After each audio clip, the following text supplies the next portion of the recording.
Hello, everyone. Thank you so much for tuning in to Talking BizTech. I'm your host, Saqif, and today we are going to explore building wealth in real estate. But before we do that, I just want to thank the commercial finance brokerage in Chula Vista, California, called Zena Financial. Zena Financial relies heavily on equipment financing. Zena Financial also consults and educate, as well as provide customer service to their clients who are seeking funding for their business. And if you are looking to fund your business, or if you're seeking for funding, then the application form is down in the description box. Make sure to check them out. And yeah, now back to the topic. Um, so everybody wants to know how real estate investment can be profitable. So real estate investors have a lot of other options when it comes to choosing investments, and they're not all physical properties. It can help you to increase wealth in the long run. Real estate can enhance the risk and return profile of an investor's portfolio, as well as offering competitive risk adjusted returns. In general, real estate market is one of low volatility, especially compared to equities and bonds.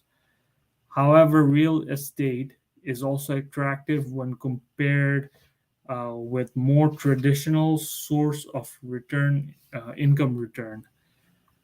The most common way uh, real estate offers a profit, and investors can make profit from increasing profit property value. This is achieved in different ways and different types of properties, but it is realized through one way and selling. So we will get to know more about how real estate investment can help us to build the wealth in the long run. So my guest for today's episode is Blair Collins, who is a real estate agent and also an entrepreneur. So let me just go ahead and bring him on Talking This Tech. Hi, Blair. How are you, sir? Good, and yourself, sir? I'm doing great. Thank you so much for asking, sir. Good to see you um, today. yeah, and it's great to see you as well, sir. And Blair, before we dive into the real estate investment, I just want to get to know you a little better. Can you tell me about yourself and your educational background? Sure. I have a degree in business from the Wow, University of Washington. wow, Um, I concentrated not only in business but also in environmental studies because I wanted to go into environmental work at the time because I thought it was something that was going to be a growing sector, which it was. After being in the work sector for a while, I did go out and work in regulatory compliance. I kept coming back to real estate because it was one of those things that I just love to do, was inspired by, and I thought that it would make a lot of sense. So I'll wow, tell you a little bit about my background in real estate. But after being in real estate for a while, I also got a degree in construction management because I wanted to know the nuts and bolts of how I could spend money that you make in real estate hmm, and shift the way my portfolio was to things that I own, mixed use buildings, more multifamilies at the time, and also just understand how to bring people on board, use contracts, read surveys, put together the maps and the costing associated with construction management. It's still something that in my toolbox that I rely on and I want to use some more, hopefully, given what I'm working on right now. wow. That is amazing, sir. And thank you so much for sharing Yeah. your educational background. I respect that you have a business background, and sir, you are working on different projects. I want to know, like, what does a typical day look like for Blair Collins? These days, it's a great question. I would love to tell you that I'm making a lot of money in my startup. The bad news is I have not been able to get my hands on the tech. So it was interesting Oh, listening to you in the introduction, because the business interface between real estate and technology, I think, has a potential to explode. It's already doing it a little bit with Airbnb, and VRBOs, and different ways that people are using property management tools, as well as CRMs to contact people. That's true. I've been focusing on creating a way to hold people accountable, because I think it's at the nuts and bolts of the manageability of relationships, candidly. And so, yeah, the tech side is exploding. It's also one of those things where if you read a lot of investment books, you'll start to see some repeated themes. And one of those things is there's certain basics you have to do, which is make more money and save a bunch of it as much as you can. Set that money aside and get it working for you. But then do things that are replicatable over space and time. Okay. Oh, yes. Now, one of the things that's nice about real estate, which we can talk about, is that once you have acquired an asset and you get it paying so that it has positive cash flow, that cash flow is typically replicatable over time. Okay. It's fixed, okay, to the asset that you own. Okay. But it is a replicatable and transferable way of basically carrying wealth forward that is very, very attractive. Okay. Software is also very similar, that you can actually distribute it and replicate the way you make money or the way you do your business in a repeatable fashion, which is no different than, say, franchising and other ways to make money, which they basically take a model and they give it to you, they teach it to you. And when you do it over time, it makes money. That's consistent. Now, if you can do it in real estate and then combine this, the ability to spread contacts, leads, actions over the internet, then that gives you the ability to look at and see how assets are doing across different sectors. Okay. So that's why I've been trying to combine real estate and technology, because, man, never before has there been the ability to do a certain amount of work, create something of value for people, and have it grow as quickly or as far as technology can with the computers right now. So I'm still very interested in it. So a typical day for me right now is I've been making money. I have a regular job at Amazon. I'm still working on my startup, but I'm making some money the old-fashioned way, because one of the things people do or don't talk about much when they talk about being an entrepreneur is the ebb and flow of cash flow versus cash spurts. And since it's self-funded, honestly, I'm the grind right now. So I have a job, and then I am working on my vision for my startup. So. Wow, that is very interesting, and it's good initiative that you're combining real estate with technology. Um, I believe that technology is making lead generation a little bit easier Absolutely. than before. Sir, I'm very curious to know, how did you get into the entrepreneurship journey? Like I said before, with my degree, I've always had a vision for where I think things are going. I also have had a vision when I got into the environmental work. I saw it growing. There were a lot of new regulations at the time that were being implemented. Mhm. And I saw that the impacts that we could have needed to be addressed. And so I've always had a vision for the future. And then I put my actions where I think it can have the most benefit for me, because I have to feel good about the work I do. One of the wrestling matches I have right now in technology is a lot of things are very centrally controlled. The way the software works is that it has to be told exactly what you want it to do. Unfortunately for me, I'm trying to figure out how to make it more flexible, Yeah. because once you get deeper into technology, you'll find out that even at the coding and the computer language basis, what they do is program in what they call fuzzy logic. Like, I used to work for a printers manufacturer when I was doing environmental work, Tektronix, Oh, down in wow. Oregon, in Portland. And I was Yeah. talking to some of the hardware engineers over there and the software engineers, and they said that even though you send a signal to print a page, the computer doesn't always get that signal. So we have to send two signals to get the page, right? And then we drop one of them. And there are lots of ways with a lot of the way the computers work is you have to be able to overcompensate for what it doesn't get right. It doesn't do everything exactly right. It won't always get the signals. So there are some people playing with tech right now where we Yeah. can actually take advantage of that reality of not just computer programming, but the way people function. Okay. And Wow. that's something that I'm very interested in doing, is trying to get, what are you going to do, when are you going to do it, who are you going to tell, and how, and can you send that to somebody in a summary that then allows you to plot that in a way that shows up on your computer, like through, I'd love to use Google as a platform because the mapping is excellent, the geofencing potential is really good there, and so is I the agree. calendar and the email and all that. Unfortunately for me, and for, I feel, for the market, they change their APIs on a regular basis so that you can't use their platform as a sub platform. So right now I've had to pull back. That's one reason why I've gotten work, is I hired 3 different people to try and take a run at connecting the APIs of Google to a simple widget that would summarize what are you going to do, when you can do it, who are you going to tell, and how, and do it so that I could send it to somebody.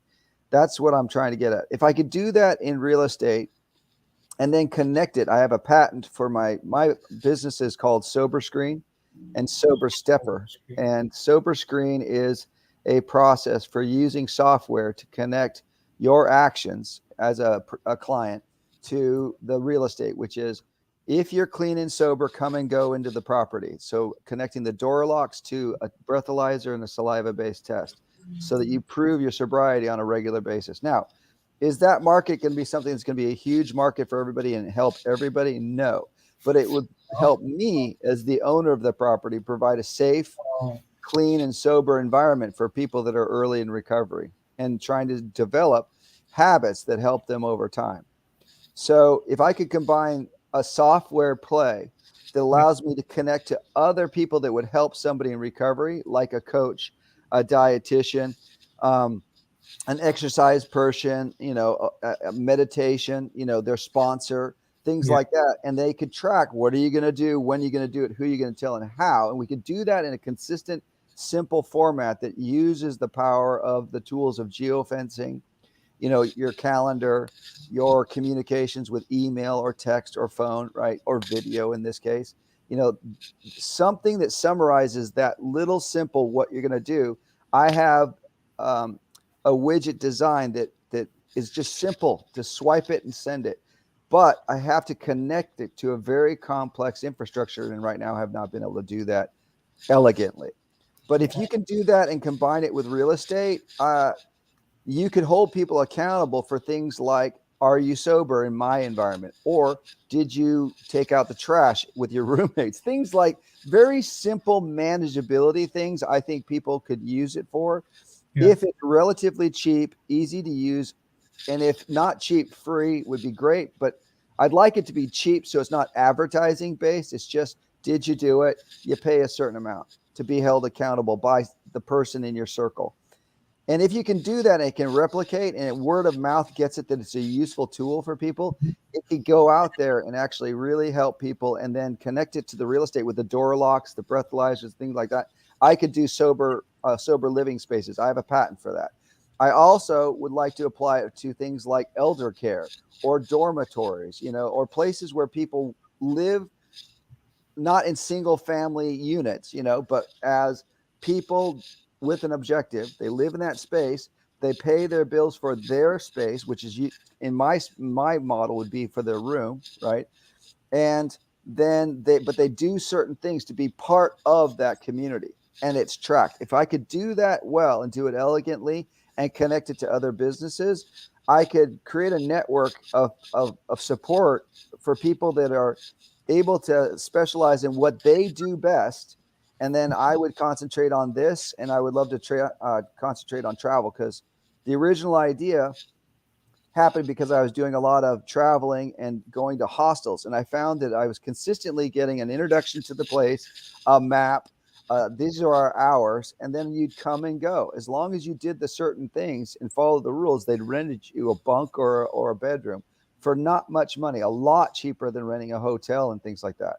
I think technology could give us the way to not only service a very important niche market, which is the recovery market. But if we could get started there, we could grow it to other markets where people are doing certain things to be in that space. And when they do it and they check it off and they've got proof of work, be it in mind testing, or you take a picture of the work and then it's geofenced so you know that it was done, or whatever. If we could do that so we can check off on a spreadsheet, like for instance, forms and spreadsheets are also part of our daily use tools, but we don't have a way of saying, check, it got done, right? And you send a note of it to the person that wanted, that agreed to hold you accountable to that. There's money to be made in that space, as well as providing the environment that is wired around this. And I think that it can make a lot of money and help a lot of people. So that's what I'm working on. Unfortunately for me, it's a very complex vision. And it's been more difficult building it than I wish it had taken. But it's something I'm very, very serious about getting delivered. So that's what I'm working on. Yeah, it is a complex vision. I agree, and it has a lot of work.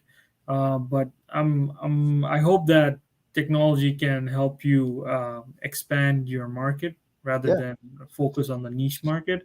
yeah, Um, and sir, I have a very important question, sure. and this is what the podcast is about. And so, tell me about the power of investment in real estate, and how it is going to create wealth in the long run. I have been a licensed agent since 2002. I've seen the Wow. market actually come in and go out, with a bit of the bubble of 2008. I was looking at the numbers today again before our meeting, and in 2000, right before the Great Depression, the market took a strong dip, and I had read a book before that said the returns on rentals was about 1 to 2%, 1 to 3%, back in the Depression.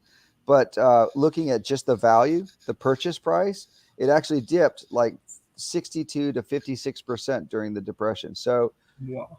right now, given the numbers, and this is I'm just being very candid with you, that Yeah. one of the hesitations about talking on a podcast is trying to be how I think you can make it long term. I think people need to be very careful about what they buy and where right now, because the affordability is outstripping, in my opinion, the return you get or the value that you're getting at your first cost. Now, in making money in real estate, there's an old saying, which is you make your money on the buy, which is you buy it right. You net your money on the sale. Now, from an investor standpoint, I always bought my properties distressed. Okay. I jokingly tell people that if the more times I go to the dump, the happier I am, because that means I'm breaking stuff and fixing them. Right. And if I bought it at the right price, I'll generally get that forced appreciation. Now, forced appreciation with improved cash flow, right, is something that I've relied on in the past. And honestly, I think there's still a great play there right now, because in the current market, if it continues, your exit strategy is paid for by somebody else who's going to just write a check for a house that looks pretty. Okay. That said, during the Depression, they took 56 to 62% decrease in the value of property from the roaring 20s down into the market. Okay. Wow. I would be remiss if I didn't tell you one of the reasons why I'm not an active agent right now, even though I'm licensed, I'm not selling a lot, is I have concerns about the market because people are doing a lot of emotional buying. It was a one-off that I used to do accelerator clauses, in the early O's, but I do it to win the bid because I didn't want to deal with not, getting the deal. So I'd say, look, how much are you willing to pay for up to a price? Like, that's your choice. Now, put that on the piece of paper. If you would pay more and you don't want to be, disappointed if you don't get it, put that price down there. Now, if the price is lower than that, right, then we can put in an accelerator clause up to that number. But always put a number that you don't regret not getting the property at. Yeah. So that accelerator clause gives you kind of a range to work with. And then if somebody takes the highest number you give them, you put your best foot forward. I've done it before, and I think it's a great way to go because you give yourself a range. You come in and you say, I am serious about buying this property. You put in good earnest money, you put in good down payment, and you don't mess around. You just get the property, because if you're buying the right property, it's not just the purchase price and the condition it's in that makes you the money. It's what you can turn it into. That means unfinished attics, unfinished basements, rentable space, over the garage, things like that. There are ways to make money by improving the value of the property with work. Okay. That's going to make money now. It's going to make money in a downturn. It's going to continue to make money. And that's money that's time you could walk away from in a down market that won't throw your numbers out of whack. Okay. So I strongly like buying distressed properties. If you look at them carefully, a lot of people will say, oh, just go buy foreclosures. And I hate to tell you, you can chase a lot of foreclosures before you get to the table with a contract, and that's why there are REITs, real estate investment, real estate investment advisory groups and associations. Those are a lot of people chasing leads because you need a lot of people bird dogging in order to get those That's ones true. that you actually get to the table and pencil out. Okay. But there's not enough time in this discussion, right, to have that. But even though you can make money on just appreciating the property or managing the property, I have had my success has come from having a combination of both. Okay. Oh, That's wow. one reason why I also wanted the construction degree, is because if I get into a position that I could build facilities for my startup, eventually I want to build them. The general contractor makes between 5 and 20% of a project. Okay. That's Wow. a lot of money when you're Yeah. talking multi-million dollar projects. Okay. Yeah. So is I, it worth it? Yeah, it's absolutely worth it. If you get somebody that's knowledgeable and good, it can save you a ton of money. But you got to look at the project ahead of you and then figure out where can you take the money off the table. Because if you just go and buy a property and you pay too much, you pay a retail price for a wholesale property, you can buy yourself a job and you'll be working at less than minimum wage once you get done paying for all the materials, paying people to do it. Okay. yeah. And then all the profit goes into other people's pockets. You won't make a dime. And there's, so I have trouble promising people they're going to make a fortune in real estate when you have prices that are being purchased on accelerator clauses, emotional buying, in my opinion, and an affordability index that is not very good right now. You had commercial real estate sold, I think it was $809 billion last year. It's a Wow. record number. And somebody told me in one of my investment meetings a while back that says, look, it's called the real estate market. That means it goes up and it goes down. If it was called the real estate make money all the time, you wouldn't put your money anywhere else. Okay. So as an investor, because my ex-wife did a startup where she took it from zero to a $1.4 billion company. She did all the numbers on it and she did a great job. I've seen behind the curtain how people form corporations, right? Pitch them on their road shows and get accredited investors and institutional investors at the table. It's a very long term. It's a process. Yeah. Okay. Yeah. It's a team process. It's a team building process, and it's important. That said, there's as much luck involved in making a lot of money as there is hard work. I know people don't want to hear that, but that startup went from zero to $1.4 billion, and a storm in Iowa caused them to go and get corn futures, which they were doing what they thought to protect shareholder values. And those corn futures, when the prices came out higher, or lower than they expected, then they had to cover the differences. So real estate is no different than in this case, ethanol company, where you have to basically predict the future. And as an investor, I have been an accredited investor. I've been an active agent. I've been an owner of my own apartment buildings, and I've actually worked on construction projects and stuff like that. I can tell you, I don't have a perfect crystal ball. Mine's as cracked as anybody's. If something comes into your life, like a divorce, which throws your numbers upside down, right? You will lose. I have a very good friend of mine that lost 100-employee contractor business because he got a divorce, because the wife took the value of the company out. And once he did that, all his loan to value ratios were all upside down. Okay. People don't hear that stuff when you're getting started in real estate. And I don't want to be on a podcast, right? Promising people something that is not guaranteed. And I'm speaking from a position of experience on that. So I hope that's helpful, but those are the thoughts that come to mind when you ask these questions about how do you make money. Well, you improve it. Okay. You buy it right, you improve it, you change it, not just improve the condition of it, but you change the use of it, you improve the numbers, and you rely on a market that you have zero control over. Okay. Yeah.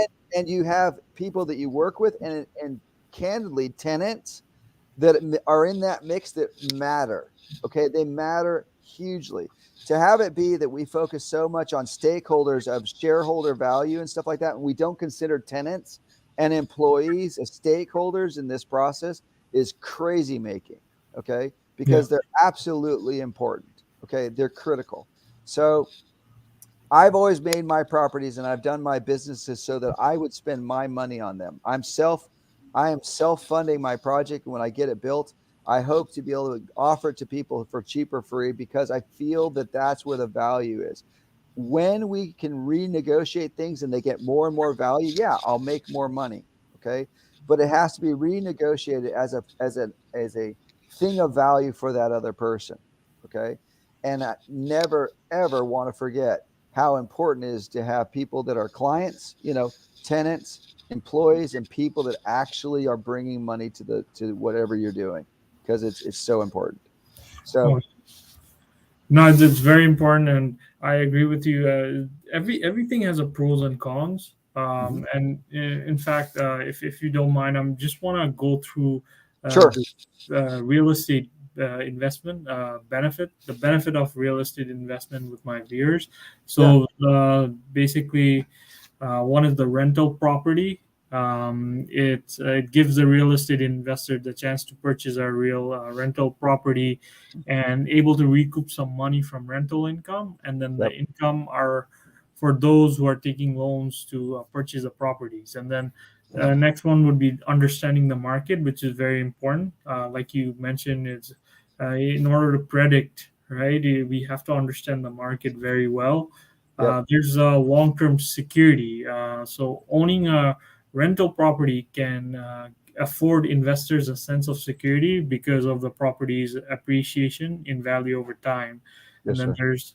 there's the tax benefit where government offers tax breaks for property depreciation, insurance, maintenance, repairs, travel expenses, legal fees, and property taxes, and a couple more benefits such as the real estate appreciation. That includes the appreciation of capital assets over time. Property value will be way more than 30 years from now. Yeah. Um, and then rent another one would be that investing in real estate is a hedge against inflation. So with higher inflation, the higher the inflation, the more the rental income and the property value. And also, the last I want to say that you are being your own boss.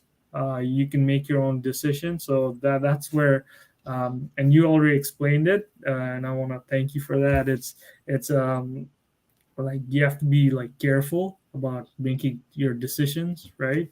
Mhm. Because since you're your own boss. Can you, Blair, can you explain it with figures and examples or analytics? Um, yeah, we talked about that. I think that analytics are important. I mean, more and more Yeah, people are starting to yeah, use analytics, especially your payments and things like that, to see yeah, when you're getting paid on time and who your good tenants are. You can start to use some numbers to start to kind of like look at those things. I think that moving towards by using computers to be able to track what we do, when we do it, who we tell, and how, we can start to use analytics in any business. Okay, and I think that that's going to grow, okay, like a lot, because we have in our pockets a tool that yeah. allows us to track something. For instance, accounting, right, is a counting of what money you have. Okay, That's true. Yeah, so it is the metric that we typically used as the bottom line. That said, mm, it is not by any stretch of the imagination a total inventory of what needs to be done in order to have any business be successful. So I think that by getting so that we can start tracking the actions that matter and then monetizing those on a microfinance basis, we're going to get better clarity of um, what numbers are important. Now, in real estate, as a real estate salesperson, I have to track how much I spend on advertising, how much my return on investment is for the advertising I do with the clients that I have. I have to start tracking as a business owner, how much do I spend on advertising versus, say, giving a discount. Like I used to give people a discount, friends of friends discount for their rent. Really, you know? And I had I had great referrals. I never spent money on advertising because I always rented to friends of friends, and I gave them a slight Wow. discount and a $50 thank you to the person that gave the referral. Now, what did I get? I got tenants that liked each other, right? Yeah, that's Tenants true. that took care of my place because I had good tenants to begin with, right? Mhm. And they were vested in what was happening, and I saved a lot of money. So those are some things you can look at, is like how much money you spend on advertising, or can you decrease your rent a little bit to get a not spend money on advertising. Those are ways to do it. Can you look at boy, you were talking about digital marketing yesterday. Can you look at Yes. money to reach out to other markets to be able to bring in leads for doing lead gen for buying other properties? If you have money that you're looking to invest, going after pre-foreclosures and things like that is a great game. It's just can be labor intensive. But how much time and money do you spend on that to get somebody to the table where you can actually get a signed contract? Because my experience on that is it's not a very predictive, right, space, because you can spend a lot of time but get a tremendous payback, or you can actually have some things that you don't spend much time on at all that also give you a very reasonable return. So if your sponsor is a commercial real estate company, they may have more metrics for their sectors. Like I Yeah. had a slide I was going to show you, or if we got into the numbers, which was talking about the national property type cycle based on locations. And maybe we'll do it in another show where I put Yeah. together kind of presentation from Yeah. a commercial real estate standpoint. We can have a separate podcast or separate talking BizTech Yeah, show. because there's a life cycle that goes into building a property. You got to build it. There takes a lot of money up front. You've got Yeah. your hard cost of the land, you've Mhm. got your surveying, you've got your zoning, you've got any negotiations, you got your legal work, and then you start spending some money, and then you build the property, right? And then you get taxed on the returns and all this stuff, and then you get it where it's depreciating, right? Because it's being used and lived in, and depreciation. Then you got to spend more money to actually re-up the value of the maintenance and things like that. So there's a life cycle of any business, and what metrics you measure depends on where you're at in that cycle. Okay. Yeah. Um, like on my startup, I'm trying to figure out what analytics I could use to help figure out whether or not people are getting sober or not. That's just a market I feel very strongly about, because I feel that if I can get people that are new in recovery to be using a tool like this to help them, then it was worth every penny just getting it built. Now, if I see it growing, right, and I see it being adopted in other sectors, right, then I know I'm onto something with the technology and how I've built it. Okay. And there are lots of analytics you can do based on what industry you're in. Okay. You did a great job of talking about that earlier, about the benefits of tax benefits and things like that in real estate. There are those in other fields too you can write off. So what analytics you use are going to be specific to you and your business. Right now, I'm just trying to get my MVP built and get what I have patented Yeah. realized. So Mhm. Okay. Yeah. That makes sense. And good luck with Sober's screen. Is that Sober is Screen, right on. yeah? Sober Screen and Sober Stepper. The software is Sober Stepper. It's for taking steps and is, accountability is that how software. you spell it though? By the way, Yeah, Sober Screen, one word. Sober Yeah, screen. Perfect. Um, I do have a question for you about the passive income, but before I sure. do that, I just want to share this with you. So depending on the location, you could be earning significant account to cover your expenses, Yeah. and you can make extra money on the side.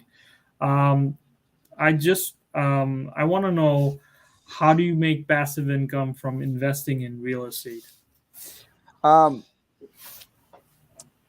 well, we've talked yesterday a little bit about Rich Dad, Poor Dad. And in it, he talks about Yes. assets versus liabilities. And then there's, I forget what it's like, earning income, and then you got to have revenues, and then interest, that you're making on your money. But it's like the money that you, like, for instance, on my apartment buildings, I buy it and then I am charging rent. Now, out of that rent, I've got to take care of the banknote first, okay, because it's not all my money that's in the building. Then Yeah. I got to take care of my insurance to make sure that if it burns down, we got covered. We got to take care of your maintenance and your utilities and all that stuff. Yeah. So to get passive income, you've got to get past those expenses, right? That's And then true. you got to get that money and bring it into you in a way that either is, you got to consider how you're going to bring it in. Do you then have an account for that property? Like, is that property set up as an LLC? Because then you might want to be setting it aside, right, as a rainy day fund for that LLC, because an LLC is just a shell, to provide protection for you, right? But you can set that up, and the passive income that you're getting could go into a rainy fund first. Why? Because then you're not taking it as income, right? Because anytime you take it out of the LLC and you declare it as income, if you're transferring it into a corporation, another shell, you've got to decide how much of that is truly income and how much is dividends, right? Because that's going to affect your FICA. That's going to affect your taxable rates on the other side, right? Yeah. So how you structure it's going to depend on how much you get that passive income. But you have to first pay your basic bills.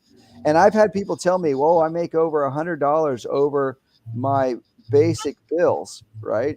And Yeah. so it cash flows. And I have a hard time with that because, man, round numbers is one guy told me it was about 20% he figures for burn rate of revenue of utilities and stuff like that. And when I've looked at my numbers in the past, it's at least it's in that range all day long. It's not like it's free to have a property once you pay the mortgage. You have to still have money set aside for the insurance, the utilities, and all that stuff. The water, trash, all that stuff comes out of your bottom line. But once you get that money above that, like for instance, on my properties, I almost doubled my rents. Okay. Wow. And I know people are just some people will hate me even saying it, but I bought distressed properties. I redid all the hardwood floors. I rewired them, right? I shifted the central heating to electric baseboard heat. Why? Because it was cheap in that area. I had to look at that. Okay. And then it gave them more control over their heat. Okay. Which then allowed me to step out. And then I spent money on the cosmetics. Okay. I made an old building, fixed it up, fixed the holes, fixed the floors, resurfaced everything. And then I got it so that I doubled the rent. I went from $500, well, not double, but 40%? Because I went from $500 per month to $800 per month. Okay. Wow. But I did that by making it a different space. Did that by making it much more attractive, to the people. And then, so your cash flow is going to also depend on how much money you put into it. If you're changing the look and feel of it, okay, or time, and you got to pay yourself for it. So when people talk about easy passive income, I'm like, man, it took a lot of work to get it so I could, add that to the rent. Okay. And you don't just get it out in a paycheck, right? You get it out with increased rents. So it's difficult for me, with my experience, to sit there and just hand somebody and say, hey, just buy a building and just let it raise the rent a little bit. If you think it's under market, that could create passive income, but make sure that you have enough set aside so that you're paying not just the mortgage, but the insurance, the taxes, the utilities, and set some money aside for that property, because you can need it. Things get broken, especially in crummy old buildings like I've purchased in the past. Boilers are not cheap, rewiring buildings is not cheap. The first building that I did, I actually paid somebody $26,000 to rewire it. The next one, I hired guys for day labor, right? And then hired a master electrician to make the connections. And since they didn't do any wiring, they didn't do the connections, we just pulled wire, right? Then I was able to do it for, I think, like $6,000 or $8,000 versus $26,000, right? So did I make the difference on that on passive income? No. But did I put that value into a property that I raised the rents? to again, I almost doubled the rents again. Yeah, I did. I almost doubled the rents again. And I stepped away from having centralized heat to electric heat, which shifted that to the tenants. And they were happy because the building looked great, So, and compared to the other buildings in the market, my buildings were in great locations and they were cool. So whatever. Wow. I don't know Uh, if that answers your question, but passive income is a little bit of a carrot to get yeah. people to say, "Oh, I just want to live passively." When you're managing your own properties, it's not passive. You still have to pick up the checks or have them deposited or chase down the people that didn't pay or get rid of them. That's not passive. That's work. Remodeling the building is not passive. It's actual work. You know what I Yeah. mean? It's actually. Owning the building, once it's cash flowing is great, but you still got to stay on it with the maintenance and the snow removal and things like that. So I hope that's helpful, but that's my answer. Yeah, like there's a lot of work behind it, so Yeah, it's like everything's not passive. But thank you so much for still yeah. sharing that. I mean, I hope it will be helpful for the viewers. I hope Um, so too. Yeah.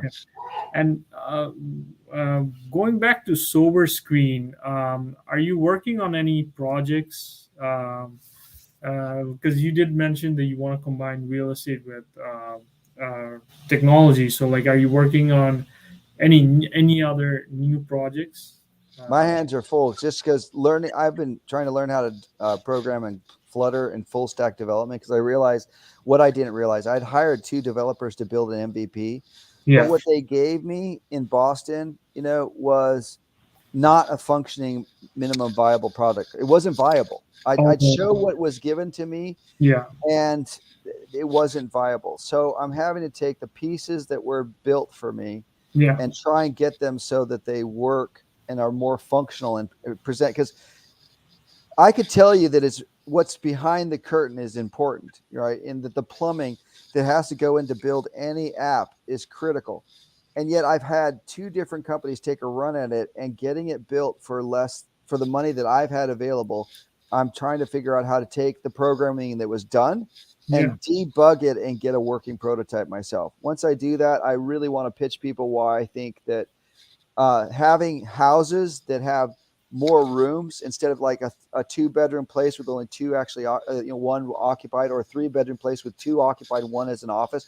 Why not rent each room and actually have 5 rooms in that space? You can do rooms for rent, and make $500 to $700 all day, right? And if you have a manageable space, your cash flows can be far better than what people are renting a single family house out for right now. And during the Depression, right, people did a lot of what they call them, boarding houses. That's what this is. So I'm trying to figure out a way to use tech to manage it so that you work together to rent that space and make it livable. If I can do that in a way that I feel that I would do, right, then I will sell it. I'll share it. It's not selling, it's sharing if you do it right. Sharing. You believe it. Oh, okay, that makes sense. Yeah.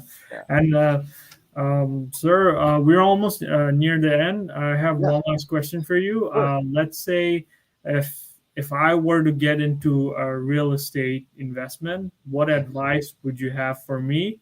Um, and you should we all know that the market is saturated with real estate agents. I believe it's the same thing in because it is in Canada, that's for sure. But is it the same in United States? Is that correct? There's a lot of real estate agents. There's a lot Yeah, of people that want to be real estate agents. There are yeah, not as many that have experience being in the trenches. Okay. that's true. So Yeah, signing a piece of paper is easy to do. Understanding whether or not that's a great idea to do and actually counseling people on how to do it in the market as it is, right? hmm, That takes time and experience. So that's I would true. encourage people though to learn, because like I sold my first house. I bought my first house with a real estate agent. Then I saw a duplex that I wanted. So I'd say get into whatever you can get into. Okay. And in my first house, I bought it and then I remodeled the basement and I put in a mother-in-law apartment because there was a canning kitchen that I turned into a working kitchen. And then I put a full bathroom down there. Okay. Because there was plumbing for it. And I just made it happen. I rented that for more than half my rent and I got started. Okay. Then I rented rooms. Okay. I rented a room upstairs. I was living there for $200 a month. Okay. Like it was a deal. When you look at the tax rebate that I got for owning it, I was living there for almost $75 a month. Okay.